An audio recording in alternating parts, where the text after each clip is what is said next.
Good morning, good afternoon, and good evening, ladies and gentlemen. This is me, Masafai, back with another video. And today I'm going to be discussing New Year's. What about New Year's do I want to discuss? I'm going to just freestyle here and just tap on a few random things.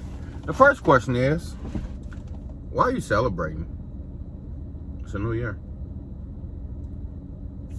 Ring a bell, sit down, and get order. It's about to be 2024. It's nothing that special. And you're not going to do anything different last year than you did. Or you're not going to do anything new or different this year than you did last year, because all you keep doing is making yourself empty promises every year that you're going to do something. See, what the issue is, a lot of times with New Year's, we have too many people who make failing New Year's resolutions.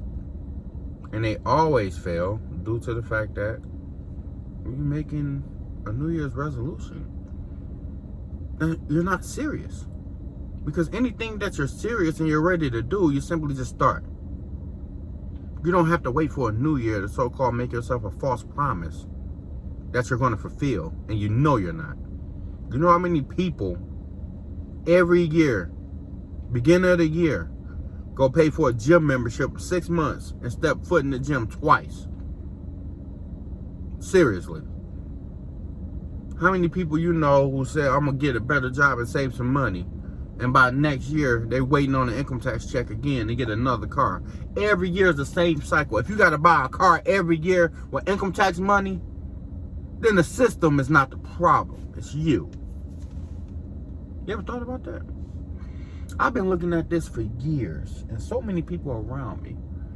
I won't say around me because, you know, me, I put myself in an isolated circle, and I stay out the way. But overall, a lot of people that I know of, family members, associates, I won't say friends, but a lot of associates and stuff like that, they're waiting on the same income tax check they've been waiting on since I was 25, and I'm 38. If you still got to rely on an income tax check at the beginning of the year and you're counting money that ain't even yours yet to keep getting you on your feet and out of the slums, something's wrong with you. And you as a person need to do a lot of work and a lot of fixing and a lot of disciplining yourself to figure out why you're such a screw up and why every year you're in the same position. Like, seriously, like, these New Year's resolutions don't make nothing happen. I can guarantee you, probably 5% of people actually succeed in completing their New Year's resolutions. Most of them don't, because most of them just make false promises to themselves because it was a Saturday night and they was drunk and the new year was Sunday morning. So they figure, if I make these promises to myself to do these things, it's going to sound good to me. And I can go ahead and lie to myself all year that I'm trying. That's all it is. People just sit there and lie to themselves time and time and time and time again to make themselves feel better about being at a disadvantage in whatever field that you need to get better in. If you're at a disadvantage at your job simply because you don't work good enough, you need to step your game up. If you're at a disadvantage of weight because you eat too much, then you need to step your weight up. You need to get serious about losing weight and start eating better. If you're serious about saving $10,000, then you need to step your game up and start working your tail off and put up that money. If you want to get a better car, then you need to work your tail off and get yourself a better car. But in each case, you have to put in the work and earn what you want. Stop counting money that's not yours to get a refund on. If you sitting there fighting your baby mama every other year or every year to claim the child, that's a problem. That is poor people living. Depending on a income tax check every year for survival, or to get on your feet, or to pay pending bills, is poor people living. And too many of us in the black household do poor people living. And that's a problem. Stop making these false New Year's resolutions of you doing better. And start today if you want to do better. Don't wait till New Year to do better. I quit smoking over 2 years ago, November 20th of 2021 in New York. I went to a Walgreens. I bought some nicotine gum, some nicotine lodges. I had 2 cigarettes left in my pack. I gave them to my coworker the next day, and I haven't smoked a cigarette since. It took work, but if you're serious, you can make it happen. That's what discipline is. It takes work and sacrifice if you want to do better and live better. If you want to quit something, it takes discipline. If you want to start something, it takes discipline. If you want to complete something, it takes discipline. If you want to save money, it takes discipline. If you want to get a better vehicle, you have to make sacrifices and not buy stuff.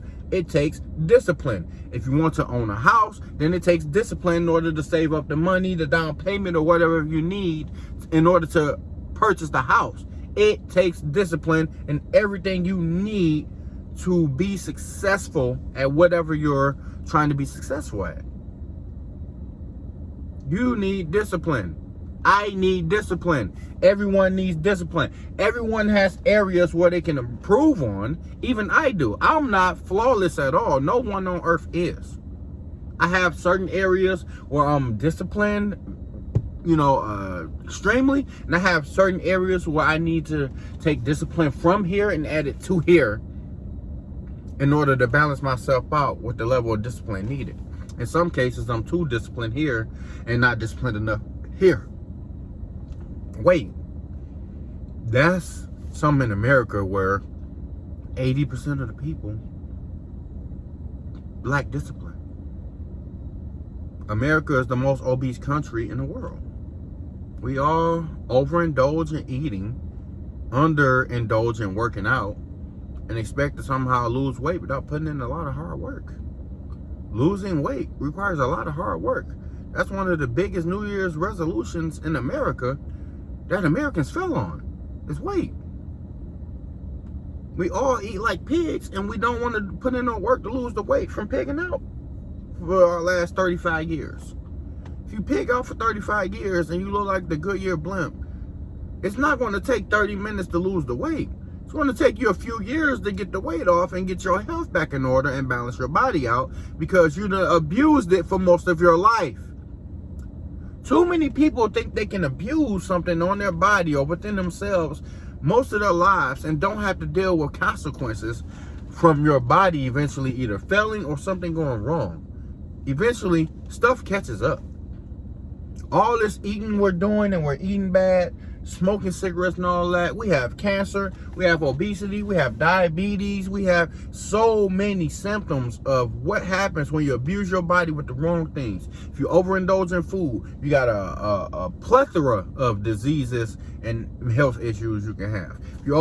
If you indulge with cigarettes and all that, we already know most of their substances inside of it causes cancer. If you drink too much and overindulge yourself in alcohol, you can get alcohol poisoning. You can become an alcoholic. It comes out your pores. Whatever you overindulge in is a problem. And us here in America have an issue because we have an overabundance and everything is processed. So we have an issue with overabundance of everything because it's processed, and everything is about getting money now. It's not about remaining healthy. You sit there and look at China, we can just look at a few pictures of the people in China or Japan. Why is most of their civilization small? And we're not just talking about in stature, we're talking about in shape, size, and everything. Everybody is literally the size that they're supposed to be. Small. But only here in America, where we have men and women making the most excuses on why we're fat. And they blaming everything around them with themselves for overeating. They have the nerves to sit there and argue talking about I'm healthy and I'm 442 pounds and I'm 5'6". I'm healthy because I feel healthy and therefore I say I'm healthy, and you should be delusional enough to me to believe I'm healthy. No, that is not how that works. And it's not going to work. So body positivity, Pay attention to where all this stuff originates from. It originates in Western culture. Body positivity, transphobia, this phobia, that phobia, this and that. It's all shaming tactics. There's a lot of shaming tactics and a lot of coping tactics to try to make you try to shame the people who shame you for overindulging and eating in order to make yourself feel better about lying to yourself. Make that make sense. You're gonna lie to yourself knowing you fat to try to say you healthy. And then try to shame me for calling you fat and unhealthy.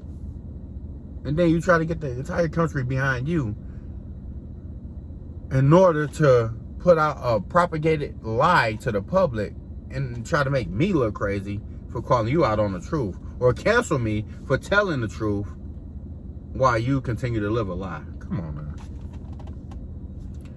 man. This is me, Masafai. Like, comment, subscribe, share if you like the content, and y'all have a great day. Peace.